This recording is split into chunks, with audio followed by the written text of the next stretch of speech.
আসসালামু আলাইকুম। আজকে আরও একটা রেসিপি নিয়ে আসলাম ফুলের। আজকের রেসিপি হচ্ছে কদম ফুল। এখানে আমি চুলায় একটু পানি বসিয়ে দিলাম, তার মধ্যে দিয়ে দিচ্ছি পরিমাণ মতো লবণ। পানিতে ফুটে আসা পর্যন্ত অপেক্ষা করতে হবে।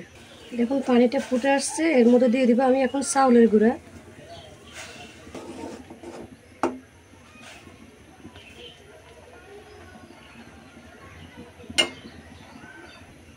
চাউলের গুঁড়োটা দিয়ে আমি ভালো করে ডোটাকে সিদ্ধ করে নিচ্ছি।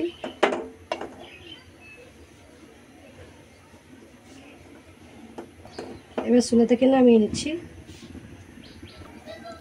এবার কদম ফুলের জন্য আমি একটা ভিতরে ফুল রেডি করব, তার জন্য আমি দিয়ে দিচ্ছি এখানে মিঠা, দিয়ে দিব নারকেল,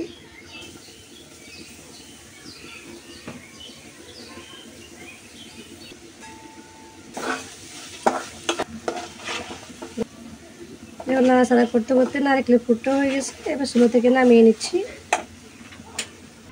এখানে যে ডোটা রেডি করে রাখছি, এটা হালকা ঠান্ডা হওয়ার পর এখন আমি ভালো করে মধে নিচ্ছি।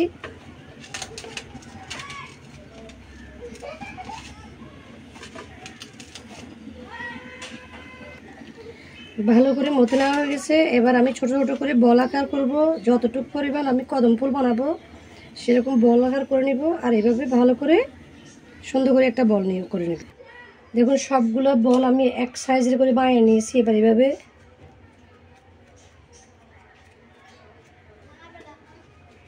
চেপে চেপে এভাবে একটা গোল আকার বানাতে হবে। এরপর একটু ফুল দিয়ে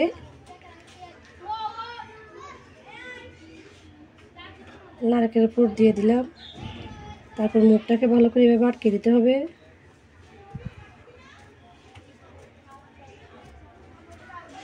আটকে দিয়ে আবার বলের মতো করে নিয়ে নিতে হবে।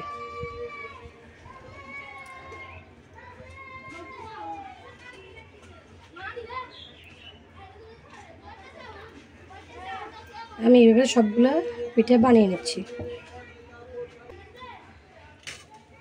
নারকেলের ফুলগুলো দেওয়ার পর বলটা বানানোর পর এখানে আমি নিয়ে নিয়েছি বাসমতি চাউল, ধুয়ে আধা ঘন্টা ভিজিয়ে রেখেছিলাম। তারপরে পানি ছেঁকে এভাবে ঝরঝর করে নিয়েছি। সবগুলো বলকে এভাবে চাউলের মধ্যে চেপে চেপে কোট করে নিব।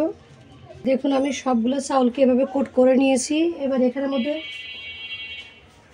দিয়েছি এখানে ফুড কালারগুলো। এইভাবে ফুড কালারটা পানি দিয়ে একটু মিক্স করে নিচ্ছি আর এভাবে দিয়ে দিচ্ছি।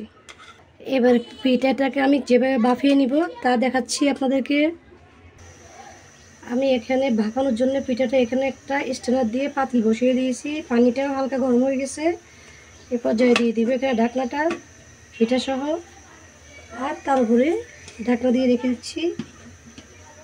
এভাবে আমি 15-20 মিনিট সিদ্ধ করে নিব, ভিতর থেকে হয়ে আসবে। তারপরে শেয়ার করব কেমন হলো আমার কদম ফুলের পিঠা।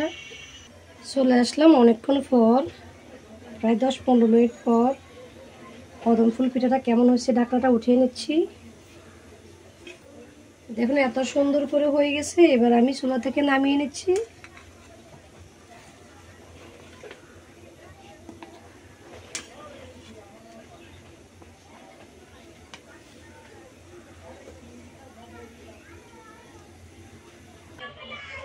দেখুন কি সুন্দর হইলো আমার এই কদম ফুলের।